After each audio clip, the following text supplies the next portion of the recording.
Berbahagialah orang yang kau hajar ya Tuhan, dan yang kau ajari dari Taurat-Mu, untuk menenangkan dia terhadap hari-hari malapetaka, sampai digali lubang untuk orang fasik.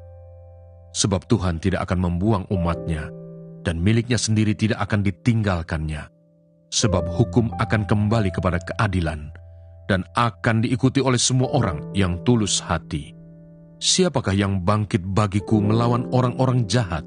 Siapakah yang tampil bagiku melawan orang-orang yang melakukan kejahatan? Jika bukan Tuhan yang menolong aku, nyaris aku diam di tempat sunyi. Ketika aku berpikir, kakiku goyang, maka kasih setiamu ya Tuhan menyokong aku. Apabila bertambah banyak pikiran dalam batinku, penghiburanmu menyenangkan jiwaku. Masakan bersekutu dengan engkau tahta kebusukan yang merancangkan bencana berdasarkan ketetapan? Mereka bersekongkol melawan jiwa orang benar dan menyatakan fasik darah orang yang tidak bersalah. Tetapi Tuhan adalah kota bentengku, dan Allahku adalah gunung batu perlindunganku. Ia akan membalas kepada mereka perbuatan jahat mereka, dan karena kejahatan mereka, Ia akan membinasakan mereka. Tuhan Allah kita akan membinasakan mereka. Dan sekarang tentang hal-hal yang kamu tuliskan kepadaku.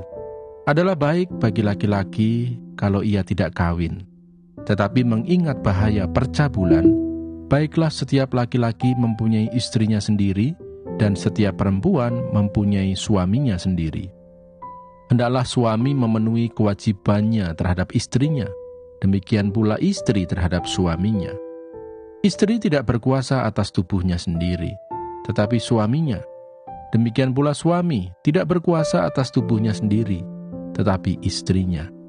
Janganlah kamu saling menjauhi, kecuali dengan persetujuan bersama untuk sementara waktu, supaya kamu mendapat kesempatan untuk berdoa.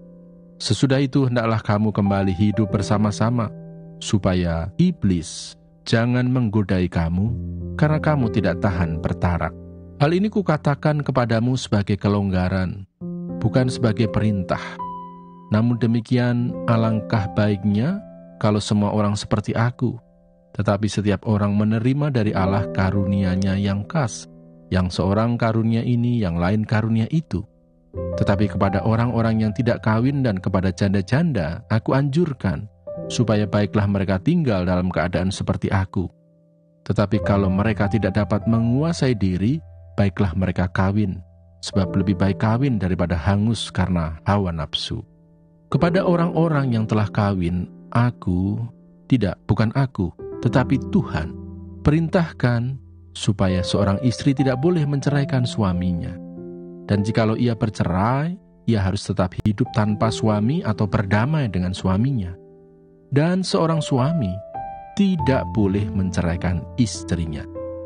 Kepada orang-orang lain, aku, bukan Tuhan, katakan, kalau ada seorang saudara beristrikan seorang yang tidak beriman, dan perempuan itu mau hidup bersama-sama dengan dia, janganlah saudara itu menceraikan dia. Dan kalau ada seorang istri bersuamikan seorang yang tidak beriman, dan laki-laki itu mau hidup bersama-sama dengan dia, janganlah ia menceraikan laki-laki itu. Karena suami yang tidak beriman itu dikuduskan oleh istrinya, dan istri yang tidak beriman itu dikuduskan oleh suaminya. Andai kata tidak demikian, niscaya anak-anakmu adalah anak cemar, tetapi sekarang mereka adalah anak-anak kudus. Tetapi kalau orang yang tidak beriman itu mau bercerai, biarlah ia bercerai. Dalam hal yang demikian, saudara atau saudari tidak terikat. Tetapi Allah memanggil kamu untuk hidup dalam damai sejahtera.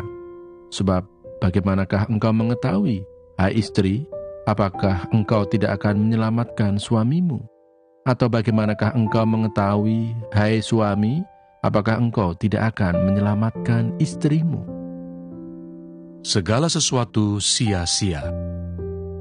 Inilah perkataan pengkhotbah anak Daud, raja di Yerusalem. Kesia-siaan belaka, kata pengkhotbah. Kesia-siaan belaka, segala sesuatu adalah sia-sia. Apakah gunanya manusia berusaha dengan jerih payah di bawah matahari?